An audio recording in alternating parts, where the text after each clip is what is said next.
বন্ধুরা, আজকে তোমাদের সাথে আমি শেয়ার করব মোচার চপ কি করে বানাই। তো সকলেই বানিয়েছো, আমি আজ বানাচ্ছি, তোমাদের সাথে শেয়ার করবো রেসিপিটা। চলো রেসিপিটা তোমাদের সাথে শেয়ার করি। মোচার চপ বানানোর জন্য আমি যা যা রেডি করে নিয়েছি, এখানে রসুন বেটে নিয়েছি, আদা বেটে নিয়েছি, কাঁচা লঙ্কা আর শুকনো লাল লঙ্কা বেটে নিয়েছি, যে যতটা ঝাল খাও। আর এখানে অনেকটা পেঁয়াজ কেটে নিয়েছি, আর আলু নিয়েছি, ম্যাশ করা আলু আর ম্যাশ করে নিয়েছি। আর এখানে মোচাটাকে কেটে ভাপিয়ে নিয়েছি। আর এখানে কিছুটা বাদাম আমি ড্রাই রোস্ট করে নিয়েছি, এটাকে ছুলে নেব। তো আমি এখানে কড়াই বসিয়ে দিয়েছি গরম করতে। চলো, তো প্রথমে আমি এখানে কড়াইয়ে তেল গরম হয়ে গেছে, এখানে আমি পেঁয়াজটা দিয়ে দেবো। পেঁয়াজটাকে আমি প্রথমে এখানে লাল লাল করে ভেজে নেব, তারপর মশলাগুলো অ্যাড করব।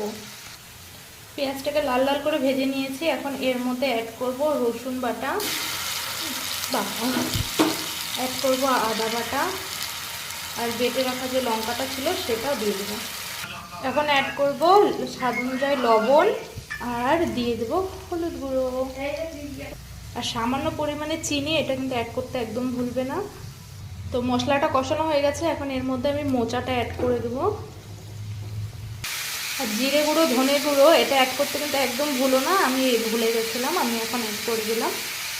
মোচাটা অনেকটাই ভাজা ভাজা করে নিয়েছি। এখন এর মধ্যে যে ম্যাশ করা আলুটা আছে ওটা অ্যাড করে দেবো। এখানে আমি আমার টেস্টের জন্য একটু সামান্য পরিমাণে মিট মশলা আর একটু গরম মশলা অ্যাড করব। তোমরা চাইলে এটা দিতেও পারো, নাও দিতে পারো।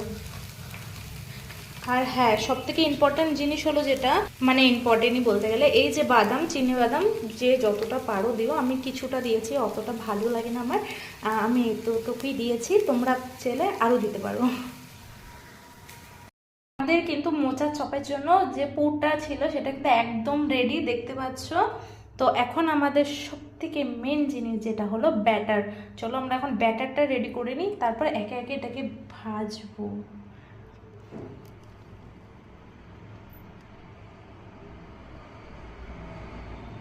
ব্যাটারটা রেডি করে নেবো। তো ব্যাটারের জন্য আমি নিচ্ছি বেসন, আর নিব কর্নফ্লাওয়ার, আর যদি চালের গুঁড়ো থাকে চালের গুঁড়ো, কর্নফ্লাওয়ার দিয়েও হয়। তা আমার কাছে চালের গুঁড়ো কর্নফ্লাওয়ার দুটোই অ্যাভেলেবেল ছিল, তো নিয়ে নিয়েছি। আর এখানে অ্যাড করব স্বাদ অনুযায়ী লবণ, আর অ্যাড করব হলুদ।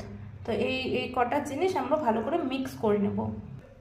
একটা ঘন ব্যাটার আমি তৈরি করে নিয়েছি, না বেশি ঘন না বেশি পাতলা, দেখতে পাচ্ছ একদম ঠিক এরকমটা করে ব্যাটারটা রেডি করবো। চলো এখন একে একে ভাজা যাক।